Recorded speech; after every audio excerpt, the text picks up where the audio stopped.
Welcome back to Baggies Walk. It's 20 minutes of looking at the good and the bad and the ridiculous of social media tweets from West Brom fans. We've got Aaron, Dean and Ben to talk about just how good is Isaac Price, why is Molumby still dividing the fan base, and we're talking about wages this week. Where do West Brom figure when we look and compare it to other teams?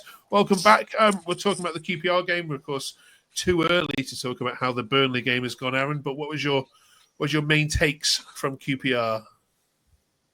Well, definitely a good win. I mean, if it's a clean sheet at home with 11 men would have been good anyway. But, considering we had 10 men, it just adds that bit more to it where, it's that importance of getting over the line, winning games, especially when you're down to 10 men. That's, it's all you could imagine. That's all you need, really, I should say.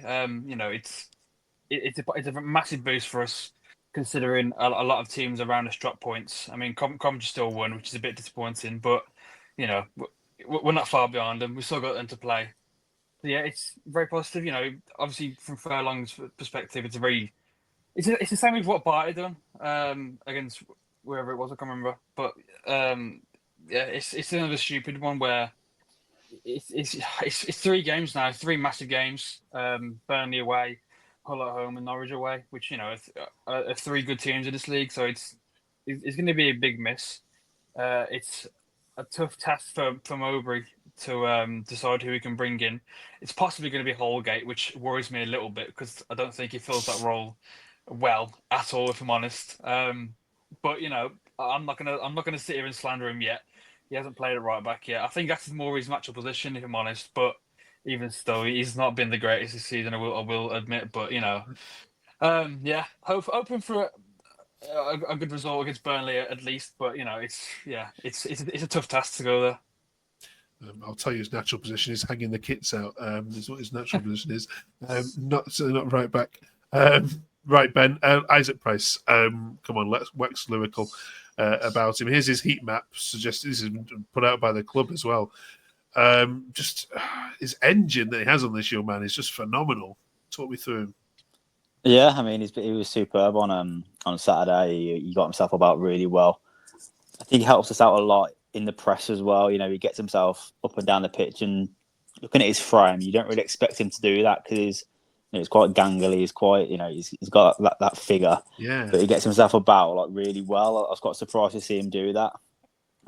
He filled in a lot right wing back at some point on Saturday as well. He did a job, and his technical ability is really good. I don't think he's going to be out that long, to be honest. He's got kind of like Brentford, Crystal Palace written all over him. I think that type of player that they go for. So I think it's a case of just enjoying him while we can and hoping we get a fair bit of money for him in the future. But he's been really impressive so far. Hopefully it continues. Yeah, this one from Don Papa. This guy could have beaten them all on his own. Isaac Price. Take about... Dean QPR didn't even threaten you too much in that second half. Is that testament to the work rate of your team? Are you seeing a lot more energy and legs than was perhaps previously here? Yeah, I think we really dug in and defended brilliantly, to be honest. I had one shot, I think. I'd have been really disappointed being a QPR fan, down to 10 men, and they didn't threaten at all, really. So, it was a strange game, really. First half was a bit of a nothing game, really. And then second half was needs must, 10 men on the stroke of half time, and then we had to just dig in and defend, and we did it really, really well. So, good 3 points. Yeah, absolutely. This tweet from Mike says, if the whole team aren't in the team of the week, I don't know what. This Owsbury from Barts was next level. Molumby was in Colbeck's head, and Dyke bullying people for fun. Price masterpiece. And it's Molumby that I want to talk about next, if that's okay. Aaron, I'll come to you because you put something out this week about it, which I think is here. Timeline whinging about Molumby again. The same people moaning we've got no passion when he doesn't play. Pick your poison, you lovely morons. Making new friends online, Aaron. Why is it that the fan base are so divided, do you think, on this honestly, I really don't know, because he's really... granted, his technical ability isn't as good as it could be. I will admit that. He's not a Price, he's not a Mowat, he doesn't have the technical ability of Swift, but what he does offer us is something that no other player in a team really, I think, gives us, which is that energy and that passion, which is it's what you want. Like, I've seen many people online say he's like an Albion fan playing on the pitch. Obviously, a really good Albion fan, it must be said. But it just epitomises what you want to see from a footballer at the very least. I mean, it's like he just shows. I mean, if you cut him, I'm sure he'd bleed blue and white, and that's probably a silly thing to say considering he's not from here. He's not an academy player at all. But it's just unreal. Like I really love Molumby. I mean, he's one of the first names on the team sheet for me because of his work rate, his desire to win the ball. He gets up and down the pitch. I mean, granted, like I've said, he's not the best when he goes forward, but even still, he gets a few goals here and there. I mean, he got the winner against Sheffield Wednesday, which was absolutely immense. And then he'll track back all game, putting in tackles, getting in players' head, like that tweet said, getting in Colback's head. That's all you want to see, really. He's the sort of player you want on your team and would really, really hate to play against. You can disagree here, Ben, but are you going to?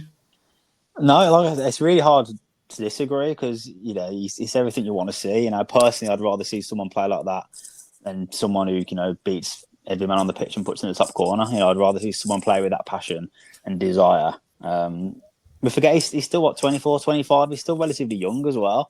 He's got that potential to kick on even more. I think the same people moaning about Molumby, the same people moaning that Swift don't put the work in. So kind of, what do you want to see?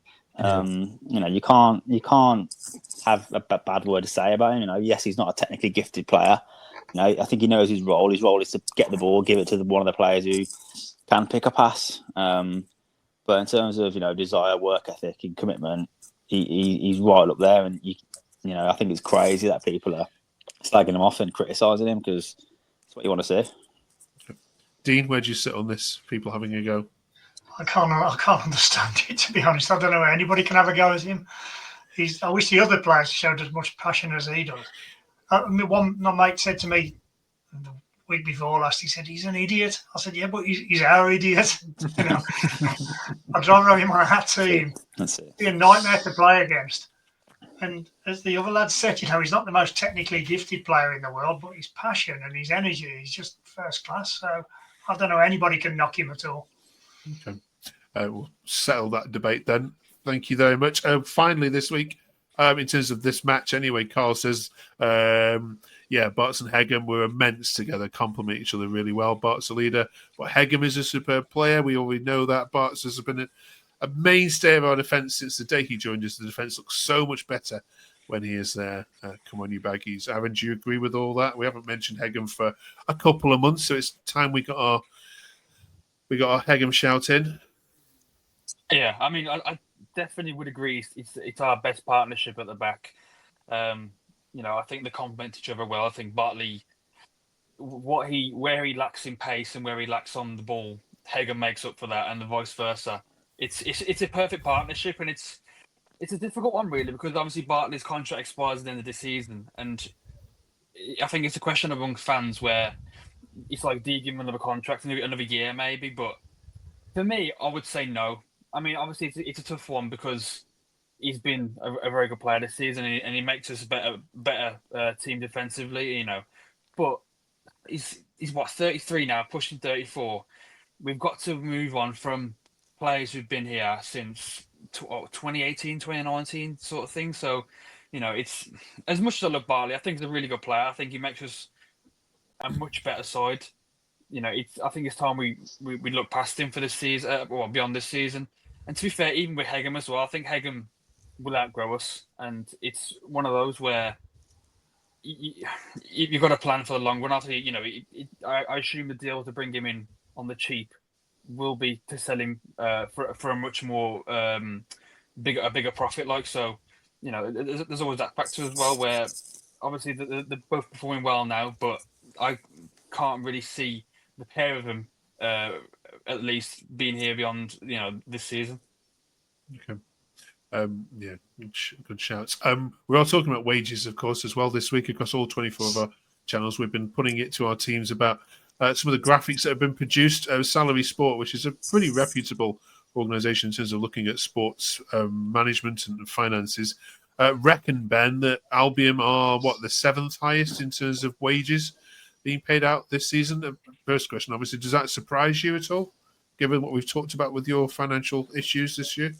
No, I think that's about right. I think we saved a bit in the summer, letting some players go and bringing in some players on cheaper deals, and that's helped out a little bit. I think we're always going to be in that sort of top 7 or 8, as that club. There's probably still some big earners on there. I haven't seen the list of players, but I'm sure there's still some big earners that we'd preferably like to get out.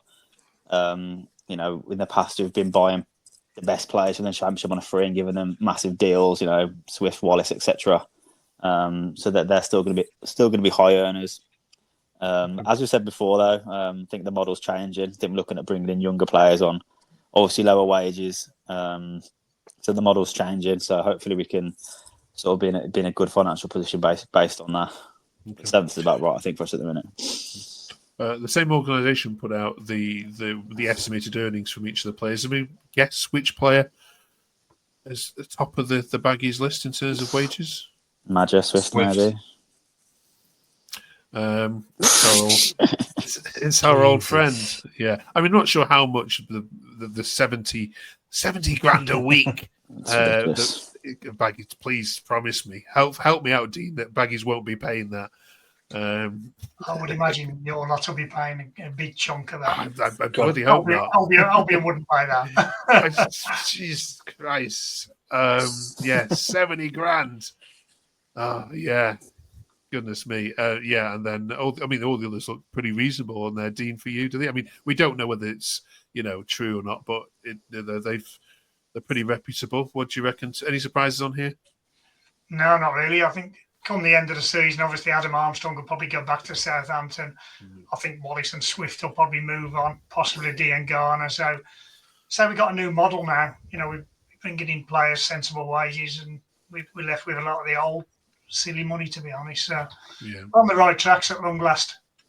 Yeah, last year's figures were horrendous, but we knew that was coming anyway with Chinese. Yeah. 70 grand a week. Can't believe it, can you? 70 grand a week.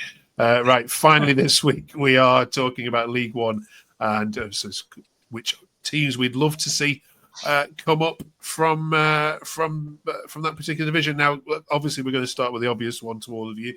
It's likely, unless a complete collapse happens, that the Blues are on their way back. So, Aaron, presuming you don't go up and are still around, is that something that you would welcome? I know you don't like them, but would you miss that kind of fixture? It's a tough one, really, because obviously it's nice to play more teams that are around you, but in recent history, Blues have been a bit of a bogey team for us. I mean, especially away. I mean, I don't think we've won away Blues since Bilic was there. I mean, that's going on 6-7 years ago now, which is a bit of a mad run, really. I don't think Corberan won there twice, but then again, he had David Button in goal. That sort of gives you a bit of a head start. I think we had some good performances at home again as well, really. But it's one of them. I'd like them to come back because I think we missed a bit of a rivalry or a derby, whichever way you want to put the coil. All right, Dean, would you want them back or leave them where they are rotting? They don't really bother me, Blues, to be honest. It's not much of a derby, for the Albion. It's Villa with me because of where I come from, but it's Villa or Wolves. Blues, I don't know, they're a similar team to us, really. Okay. Ben, first either way? Yeah, I agree with what Dean says. I don't really see it as a massive derby. I think, they're below the pecking order in terms of derbies when you've got Wolves and Villa. But it's nice to have a Midlands team in there, so not many Midlands derbies in the Championship at the minute for us. So, All right, trying to build a rivalry there for you, but you've weed on my parade. Right, okay, so Birmingham are heading up. Then who else of the other 7 then would we like to see, Aaron, and why? Well, I've been to Charlton, so maybe that would be a miss. Wrexham I wouldn't like to come up. I don't think. I mean, they've just pummeled money into their team, and I think they'd carry on doing that, and they'd probably go straight up again, if I'm honest. With the amount of money they'd have. Wickham is a bit of a naff away there, I can imagine. I'd not say I've done it but I can imagine it wouldn't be the greatest. Stockport would be a good one actually, because I don't think Stockport have been up this high before. yes, they're relatively done well. I mean, to be fair, they're on the same trajectory as Wrexham in a sense. But I think Stockport would be a pretty good one, and probably Bolton as well, if I'm honest. Dean, you've done all these grounds, I'd imagine, in your time. I have, yeah, but I've never seen Albion in a league game at Wrexham. I've seen them in a friendly, and I've seen Wrexham in a league game, but I've never seen Albion there. Same at Wickham. I've seen us in the FA Cup, but not a league game. Good. But for a good day out, yeah, I wouldn't mind Wrexham or in Stockport. Night out in Manchester. I love it. You're basing on your night outs. Brilliant. Yeah. Ben. Yeah, I mean Charlton. I think Charlton's a decent away day. I've never been there. It's quite a decent away day. Charlton is down to London. Wrexham again. You talk about the money thing. I haven't really got much of an issue with Wrexham coming up. I think that'll be an interesting one. Bolton's quite a good one. I think you get the full stand when you go to Bolton, so that's the decent day out. And again, you've got the night out with Manchester after, so we'll maybe go sort of north of the border, shall we? All right. Cheers for that, fellas. All right, let us know in the comments which one you would love to see back up. Right. Good luck against Burnley. I don't know which way that one's going to go. I think you might just get something. Take the draw all day. Okay. Mason Hall gets down right back of those. He's scoring this one. Right. Join us next week as we review that. We're also talking about out of contract players next week as well, and starting to look towards the end of the season. So join us for that. Thank you very much, and we'll see you on the other side.